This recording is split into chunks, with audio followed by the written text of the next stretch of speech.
thinking I should call this one herpes dudeology. And so, if I were a sex worker and some guy with a disease is trying to push himself on me, grope me, and accelerate my transgressing my boundaries faster than I can handle, he would be called a bad date.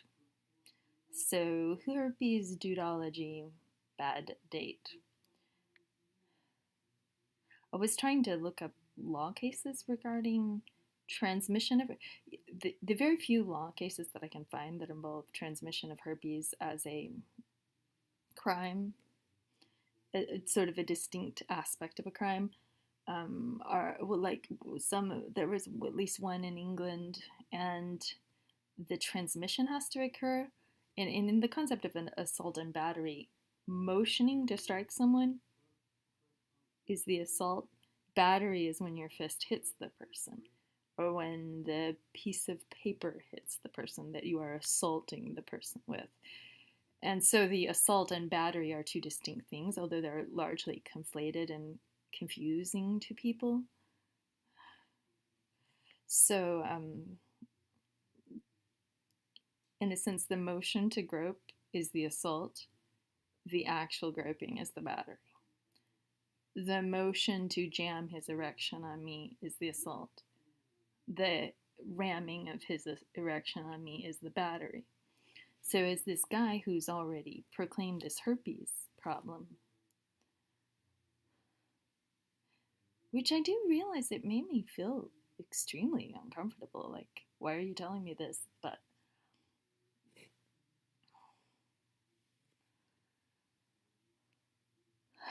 oy vey.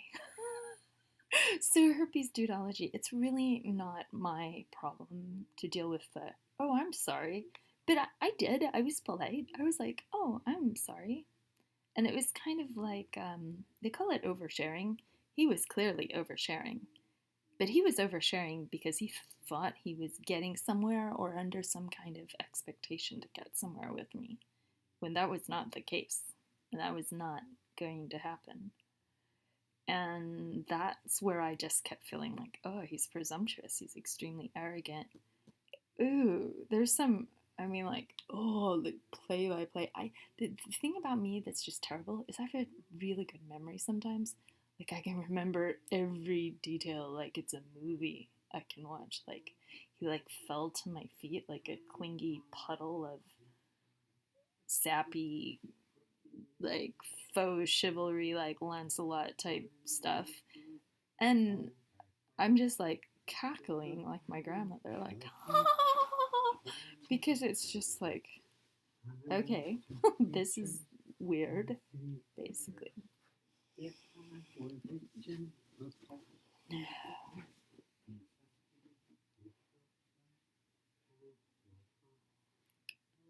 I'm not sure how it's going to be settled, but Mary Blake honked at me driving down the road in her cute little salmon-colored VW bug. And then I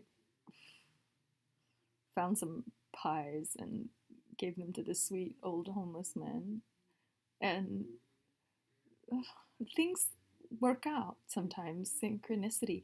A part of how I survived the first few months of basically the situation with herpes dude is that I lived in the town where he assaulted me. He works in the town where I now live. So I moved away from him, but I also moved into the fire. It just depends on the hours. So roughly, I vaguely suspect his schedule is like 9 to 4. One day I saw him leaving at like 3:50.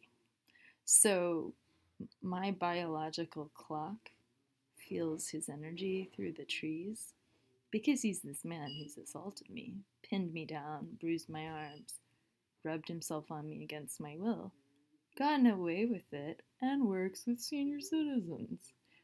And the part of me that wants to be a good leader basically just needs to show up to the board meeting, explain this when I realize there's a board meeting in 2 days or something, the 15th, 17th. My heart starts racing because I have like are out of control, like a racehorse anxiety about this. And that's a lot of pressure to put me under. That was a lot of pressure for Graham Nystrom from Coast Radio to say, oh, you can come to our board meeting and tell us all about it.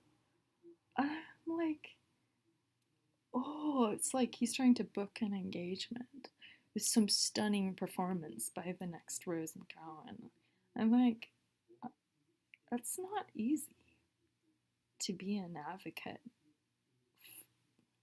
Like, it might take 20 years, for instance, to get that much personal strength. One thing that I was thinking that was really bothering me is that it's cool and all that herpes dude knows the term trigger and what it means, but it's also a way of his escaping accountability when he suggests that my emotional turmoil from his assault is more like the turmoil is more that, oh, when he assaulted me, it reminded me of other assaulters. I told him that right before his major assault was, hey, you're starting to remind me of other abusers. And he kept groping after that. And I was trying to get him to stop. I was trying to curtail his gropes. So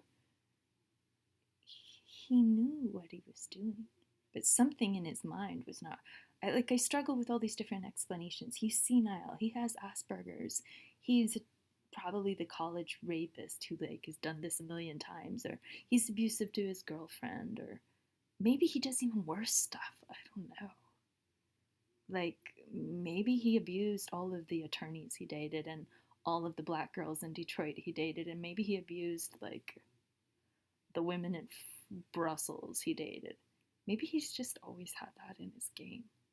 And it's so habitual and normal to him. That's why he thinks, oh, I'm sorry, I'm triggering you. It's like, do you know how much? The last time I saw him, I immediately felt suicidal.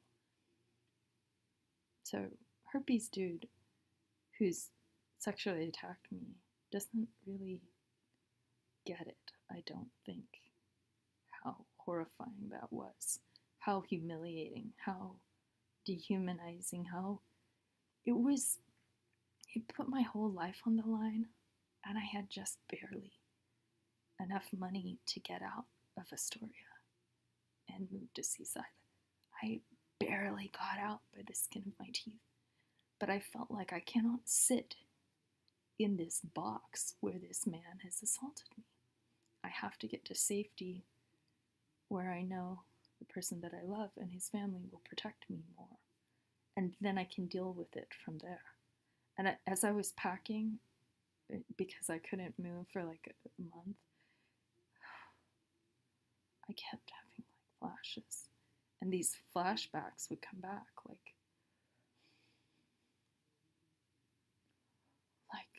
that's extremely disturbing. He did that. I just like keep going, like I have to keep going, I have to keep packing, I have to keep getting rid of things and getting organized and get a truck and blah blah blah, storage units, protect my grandma's letters. I did not have time to deal with it.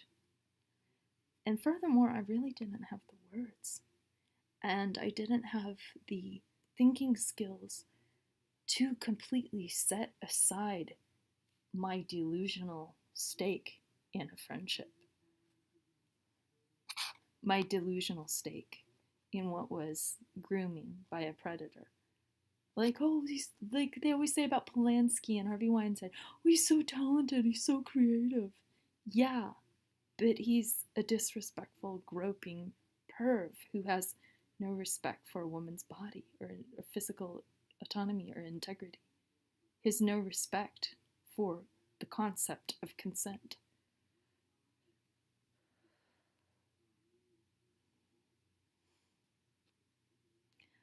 I mean, a part of me felt sorry for him from the start. Like, gosh, you're just completely delusional. That's, like, interesting, sort of. Like, almost as if wow, that would be neat to be delusional. And I hate the part of me that was kind of like, oh, I'm not interested, but I guess I'll just sort of politely listen to the sales pitch. And I remember saying, like, oh, yeah, Brenda's a good salesman. Because Brenda was obsessed with him and be like, oh, Chris is this, Chris is this, oh, he's so blah. I'd be like, oh, he seems pretty smart, but like, my interest in him was, you're dating my best friend, that's fine with me. They're both kind of, they look okay together, they're both brunette, and I thought I was gonna see him socially in a very polite, constrained box of like, I cherish my best friend, you're in this box, I'm in this box, and everybody stay in their boxes. And so part of why I was eager to even hang out with him is that he had sort of hinted towards like being interested in me. And I was like, kind of like, oh, better get to the bottom of this. And so the first thing I'm asking him is like, okay, so you're in, do you know Brenda has this major crush on you. You've got to, talk to her. And he wouldn't. He was cowardly. He was like, no, I'm not going to. I was like, what? You're leaving her hanging. She's desperate. She's obsessed. It's frightening. And in some ways, I was worried that she was going to become his stalker. But I was also worried that he was carelessly breaking her heart. So the moment I'm putting my neck on the line to get to the bottom of why this guy is effing with my friend, this is when he's hitting on me. And then he's explaining, I basically am like, okay, you're not into Brenda. Okay, fine. Well, what about Kim? Show me a picture. So he shows me a picture. I'm like, she's not my type, but whatever. She's pretty, but I get him to I spill his guts about their sex life and their relationship and blah, blah, blah. So at that point, I'm trying to help him realize, okay, you're still into her, you're still sleeping with her. So why are you cavorting with all these other people? And least of all me, who, like, you already know I'm taken. So he can't gain any moral clarity, and he's just like slipping all over the place. And oh, this is why I just called it train wreck of a human being. Train wreck of a human being. Oh my god. And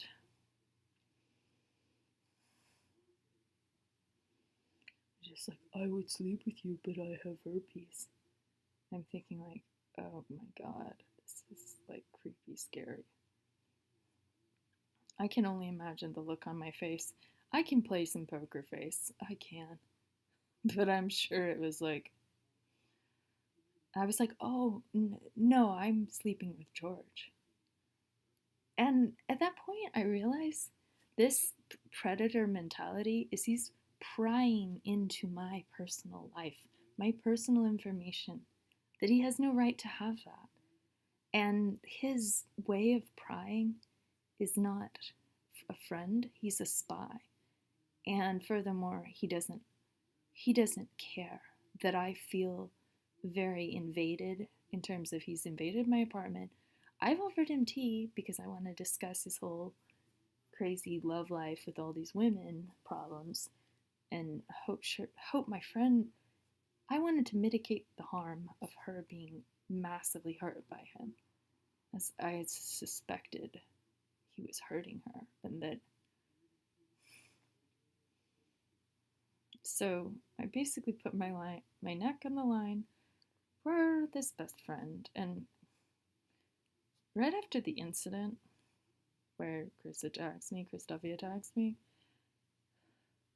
as I'm trying to tell Brenda, like, he's come on to me, he's threw himself at me, but I'm not giving her the full gory details because I can just tell she's freaking out because she's like, how can you do this, Mary?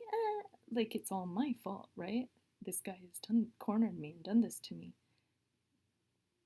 I remember that it's almost like it took the edge off the pain of her. I hoped I just basically suddenly went from having like a non attracted friendship to her to just suddenly feeling a very strong degree of lesbian bisexual energy for her. It's like it kind of made me fall in love with her. But I realized that most feelings of romantic or sexual interest for her, I had been repressing in order to keep our friendship, and that when I told her about them, I suspected I would probably be rejected by her.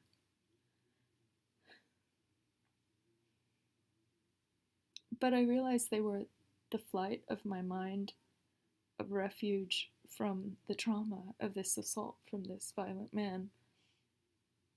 And so, even though it wasn't meant to be that she would be my lesbian lover, I hoped it would cheer her up that I found her attractive, and that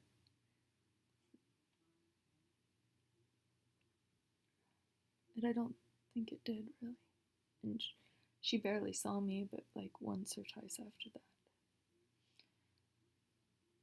And in some ways, like my first rape in 2002, I think was in a sense corrective because I was butched out, and I think I was raped because I looked butch. You wonder why I femme it up sometimes. I try to. I mean, I'm truly bi, I'm truly bi-gendered, I'm a little girlish, a little guyish, but I felt that Chris's attack on me was very like, I was viewing him as like a guy friend, as a like bro to bro. Like, bro telling you stop fucking with this girl and breaking her heart. And him coming on to me in a romantic way, sexual way, when I'm having like no such feelings for him, it was. I feel like in a sense it. As it increased and my fear increased, I feel like it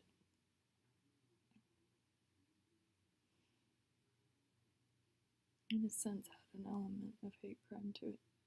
It just felt very hateful to not allow me to breathe, to just crush me and smother me with his gropes.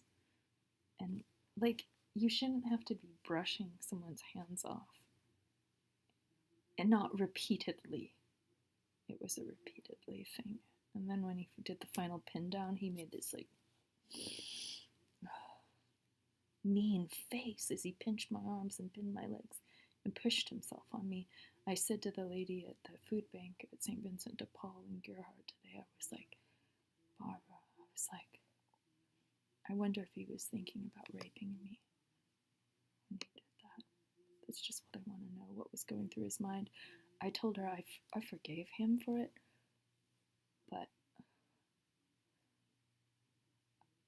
I'm not sure if I can forgive him for what it did to George, in terms of hurting George. George is too fragile. Maybe I'm strong enough to handle it, but I don't think George was.